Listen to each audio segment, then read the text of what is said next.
Welcome, everybody, to another edition of Established Run's NBA Injury Report Analysis Show. I'm Drew Dinkmeyer alongside Mike Gallagher, where every day, Monday through Friday, we tackle kind of the 1:30 injury report, who's on it, what that means for DFS purposes, what that could mean for rotations if the player does sit, and all those different things. So, Mike, we've got a 5-game slate today, not too big, but definitely some big names on the injury report. So why don't you start us off? What are we looking at today? Yeah, quite arguably two of the biggest names, not lengthwise. Shout out Sanjo Mamakavishvili. But LeBron downgraded from probable to questionable, had Desmond Bane fall on his knee, leg, ankle, limped off, returned, looked okay. I think it's just cautious, but it is back-to-back. They get OKC tomorrow, so definitely watching that. And then we have Joel Embiid. I think Joel Embiid's going to be questionable for like forever. Yeah. With this knee thing, it's the same knee that he had in the postseason. He said in the second game that he shouldn't have even played. So they're just going to keep listing him questionable. So I think he plays, but definitely want to keep an eye on that. Not back-to-back for them, though. Yeah, and these are slate changing situations, right? Whenever you have one of these really, really big stars that show up on the injury report as questionable, the first thing you have to think through is, all right, how would they be replaced in these types of situations? So let's start with Embiid. That's the first game of the night at 7:30 against the Knicks. Last game without Andre Drummond is also questionable on the injury report as well. Our current projections have Drummond assumed out and Embiid assumed in. But if they were, let's walk through kind of the two different scenarios with Embiid. First, let's walk through this scenario that Embiid is out and Andre Drummond is able to play. What would you expect in terms of the rotation to look like? Would you expect Drummond to slide right into Embiid's role, or do you think he would need more time to kind of come along and build up the minutes there? Yeah, he'd probably be looking at not full Embiid because Drummond's really not that kind of player, but mid-20s I think is certainly a realistic expectation. Definitely see a little bit of Georgia Shang. We saw Yang pick up 5.3 minutes of center in the last game when they didn't have Drummond, so they would certainly factor that in there as well. And then hopefully Paul Reed could get some run here, and it makes sense because and so on the flip side of that, Nerlens Noel is also questionable. But from a Philly standpoint, you could get away with Yang against Taj a lot easier compared to a Noel thing, so that's kind of factored into it as well. Yeah, Taj doesn't have the same level of verticality that Noel has. So obviously, pick and roll defense, boxing out, getting Taj off the boards compared to Noel. Those are easier situations to go in those small ball lines with Niang. We last game without Andre Drummond assumed that Paul Reed would handle the full backup center minutes. He did not. He only ended up playing 10 minutes. So we've cut down some of those minutes projections tonight, even with Drummond assumed out. But there's certainly a case here where if Embiid and Drummond were ruled out, just because of the size that the Knicks present at the center position with Mitchell Robinson, you could see a lot of Paul Reed tonight in that scenario, right? Yeah, and Paul Reed is Mr. He's like old Boucher, new Boucher, total permanent stud, block steals, could really get to the rim, dunk on people. Should be pretty fun. So I love Embiid, but definitely want some Paul Reed in my life on national TV too. Yeah, so Paul Reed's a name to keep an eye on. It's one of these situations where if Embiid and Drummond are both out, he's going to be massive chalk and one of the easiest value plays on the slate because he's been such a good point per minute producer, both in preseason and summer league, and also in the limited stints that he's gotten in the NBA. Even as in the backup rotation last game when he played like 10 minutes, he still generated like 15 fantasy points. He's just a very, very good permanent producer. He's very active. If Joel is out and Drummond is in, how much Paul Reed do you think we'd see tonight? Yeah, well, so they would probably run. I mean, it wouldn't be a lot, honestly. It'd probably be we'd probably put him at like 12, I think. So you think they Filling would run in 24-ish for Drummond, then you're running about 10, 11 for most of those Taj minutes. Again, we're assuming no Noel. Yeah, I think Noel's going to sit. So then kind of the gaps will be filled in there. But I guess, okay. a little bit of Drummond foul risk too could bring him down maybe. Okay. I think that would make sense. So he still honestly would be a thin play. But yeah, so we might need to move Paul Reed's minutes projection down a little bit because I have him around there now. I have him around like 12 to 13 or something like that now with Embiid assumed in and Drummond assumed out. So you don't think Embiid out would change the equation dramatically for Paul Reed? It would a little bit, yeah. Okay. We're talking like because Embiid has a little higher minute ceiling than I think Drummond Okay. would, especially Drummond coming Okay. off injury. So you're talking about what do we have Embiid at like 20? What do We have like 30 Embiid at like something? 30, I think, and then I think we Yeah, have Reed at like 13 and like Nang at 5, 5 center yeah, minutes, something like that right now. yeah. So we'd put probably Drummond at like 24, 25. So that 5 minute difference would be the difference, I think. Okay, cool. In terms of Embiid's impact on the rest of the Sixers, obviously he soaks up a ton of rates, right? So if he is out, you would see Tobias Harris take on a really, really hefty usage responsibility there. You'd probably also see Tyrese Maxey as another player that would be capable of handling a big usage increase. It's not as dramatic as past seasons because of the impact of higher rate center behind Joel, whether it's Drummond or whether it's Reed. It's not as impactful or as exaggerated as it was when it was like Tony Bradley or Dwight Howard or those types of names behind Joel, because these guys can soak up some rates. Drummond even more so than Paul Reed, but certainly we'd spill over more usage to Tobias, to Tyrese Maxey, a little bit less to like Seth Curry, Danny Green, Tybalt. Those guys aren't guys that can really create for themselves. And honestly, in a lot of cases, they end up, even though there's more possessions to go around, they end up having tougher shot quality because of the loss of Embiid. So it's not as big of an impact for those guys who have a harder time creating their own shot. Seth Curry is kind of in between. Danny Green and Tybalt are the examples that I'm mostly thinking of. But guys like Maxey, guys like Tobias Harris that could really create their own shot quite a bit, those are the guys that would likely take on a much bigger role. Let's flip it over to LA. I just want to add really quick, just because we're talking about all these scenarios. I think it's very likely Embiid plays, and I think Drummond sits. So just to throw that out there, because Drummond was limping around the other day. So usually, if you're limping around, guy that size, you need a little more than 2 days to be ready to play NBA basketball. So just to be very clear for everybody listening. Yeah, and we're just preparing the people for when the news comes. The news will come. That is the first game on the slate, so we should get that well before lock, hopefully. Sure. And let's move over to the Lakers side of things with LeBron now. This one is interesting. You mentioned front end of a back-to-back and a midday downgrade. Midday downgrade meaning he was listed as probable. Now he's been downgraded to questionable. Usually midday downgrades, I usually kind of lean in the direction that we're going. So if you go from, unlisted to probable, I start to think maybe you're closer to questionable than probable. If you go from probable to questionable, I start to think maybe you're a little closer to doubtful than questionable. But LeBron is very different. He's very different in a number of ways. One, he's been exceptionally durable throughout his career. And two, he's very stubborn about playing a lot. And it's really his decision ultimately. Like the team isn't going to hold him out. He's going to be the one making the decision. It is interesting that, if you look at kind of the schedule, tonight playing San Antonio, in San Antonio, it's a tighter spread now. The spread opened at, I think, 5. The Lakers were favored by 5. Yeah. It's down to 2.5 now on the news, but it's going to be a tighter spread than whatever they face against Oklahoma City tomorrow night. So this is a spot that I think it's very possible. We have, like, looking at the props for the props package, we have some Lakers lines like waiting that we think based on the news we could hit one way or the other, and we just didn't release anything at this point. So this is one that I'm not super convinced one way or another what's going to happen with LeBron. How are you feeling about this one? Yeah, so the nature of the injury is Desmond Bane being the bad guy, who falls on his leg, right?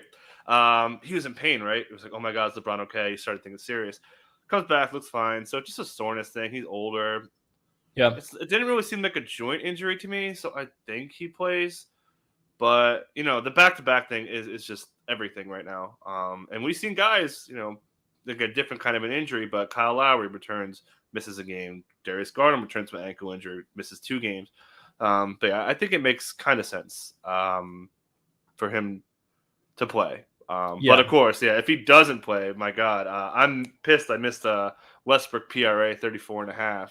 I mean, those things are there's Westbrook lines out there that if you think he doesn't play, that Westbrook would project way better than. I think they're tough to take right now because it's tough to bet against whether LeBron's going to play or not.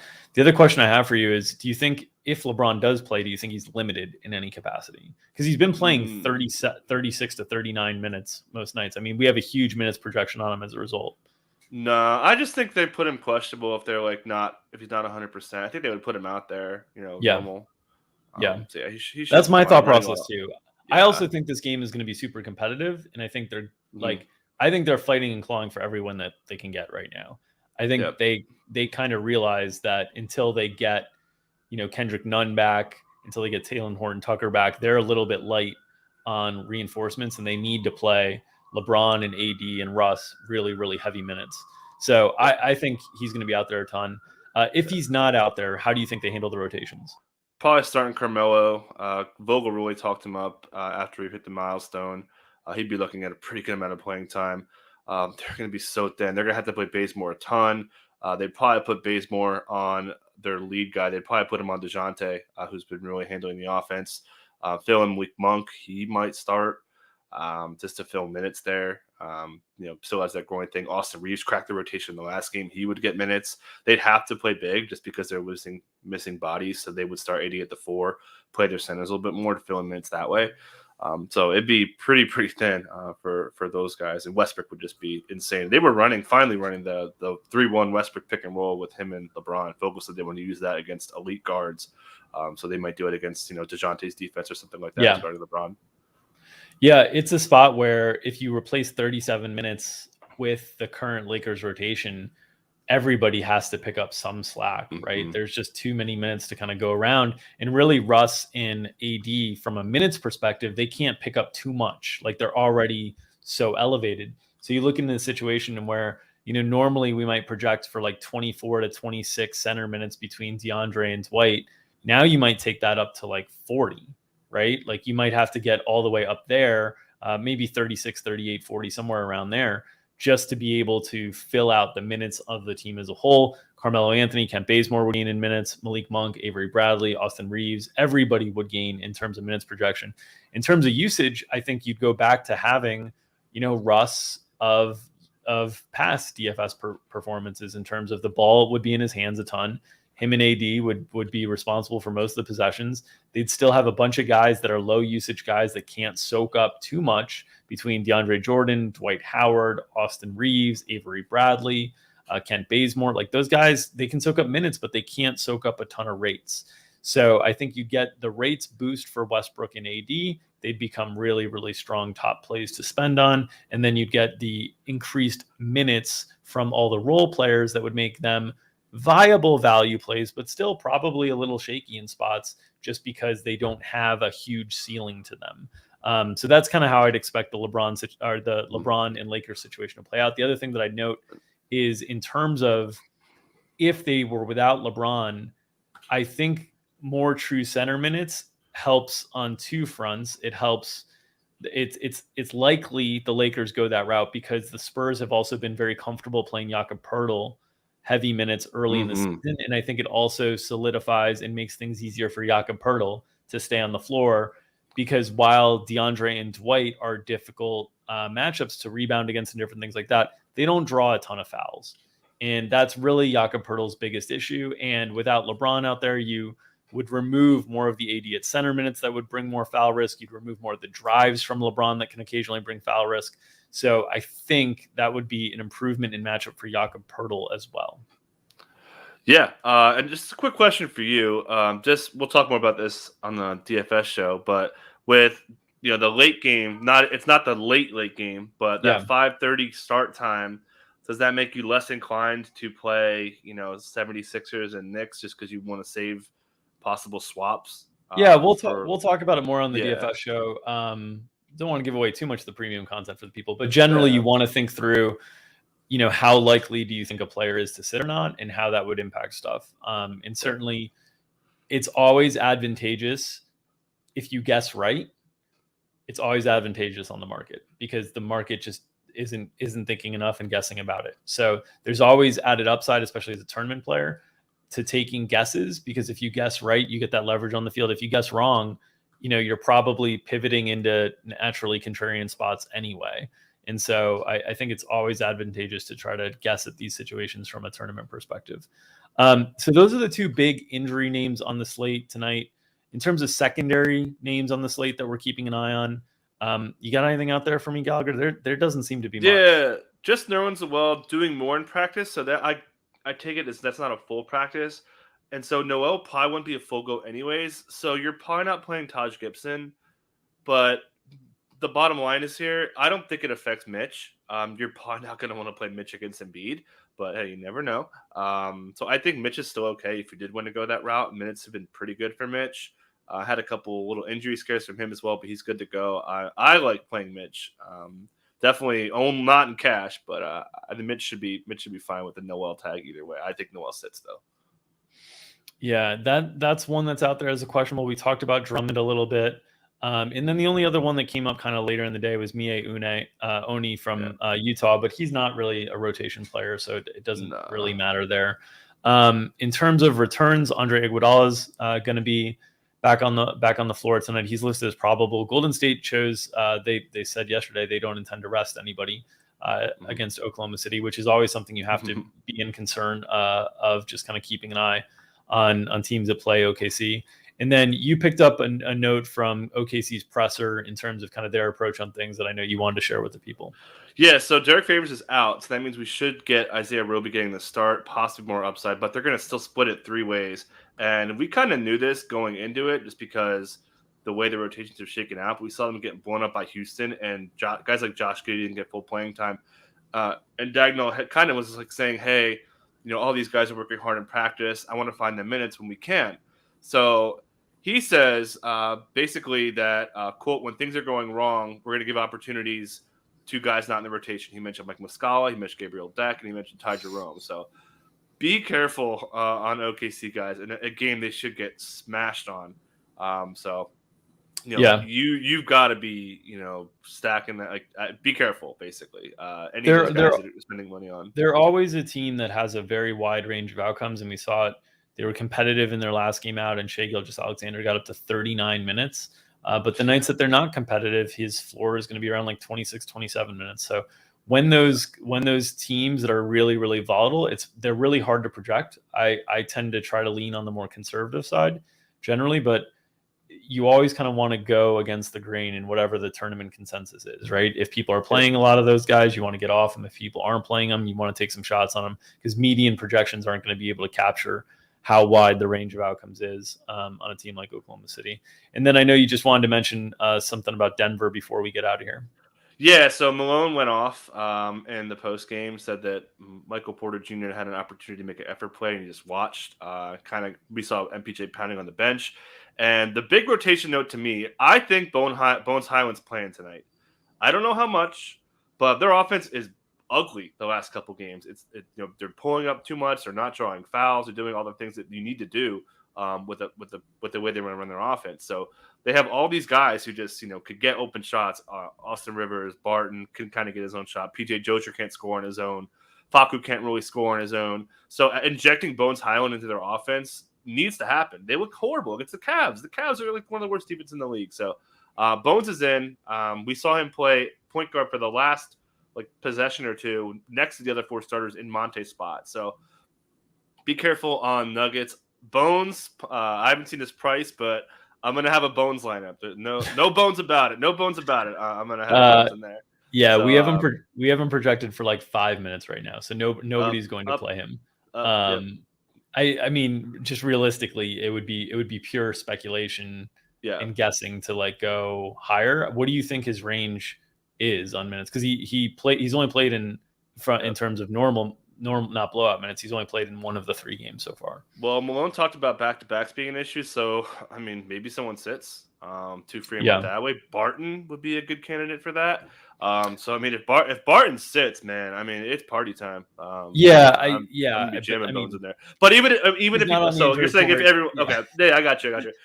So I think he has probably a range of I would bet whatever he's playing. So I'd say 10 to 18. So I think we should put him at 14. Yeah. Maybe 12 if I'm I think that's too confident. I think that's really hard when he's only played in one of the 3 games to be that aggressive on him. I mean, Malone was hot after the game, man. I mean, he was really upset with how the I get it, but if he's hot and he's upset with Michael Porter Jr. and they're not creating enough offense, good luck. that's your guy to create offense. You got him and Jokic, and you stagger him, and that's your only way to create offense. That's but it would be the expense of Dozier, Rivers for sure, maybe Facu, maybe Monte. Yeah, but it was interesting that. And I think the challenge is for Denver in this specific matchup. Dozier is extremely valuable for them against Clarkson and Mitchell. So I don't know. Like I think they probably want to get him. I think they probably do want to get Highland minutes. I think it would probably have to come at the expense of Rivers, and I can move a few in that direction just to be directionally aggressive. But I think I do think this unique matchup presents some challenges where they'll also have to focus on defensive oriented guards because Mitchell and Clarkson are so kind of pick and roll isolation heavy, and Mitchell God knows Mitchell has torched them many a times before. So I think it's interesting. Bones, if you got him to 16 to 18 minutes, I think he's worth a GPP sprinkle in that situation. But if he's at 10, your lineup's dead immediately. So and John mentioned the ball size model is popping for Bones because Malone said he has big balls. And just real quick, not to cut you off, but Malone said before the back-to-back that they kind of wanted to play him. So I think and they got him in there last night for a rotation in the first half, and then he basically played garbage time. It's just from looking at what has happened without a clear quote that he is in the rotation and playing tonight, it's hard to be super aggressive when the guy's range is 0 on the downside. So not too much on the injury report today. I think that'll do it for us. We'll be back again tomorrow at 2:00 Eastern. If you are enjoying the free content that we are providing with this injury report analysis show, please subscribe to our YouTube channel. You get all of the notifications whenever we go on the air. Please like the video as well. That helps us with the algorithm and getting more eyes on our content, which is the reason we're doing this for free.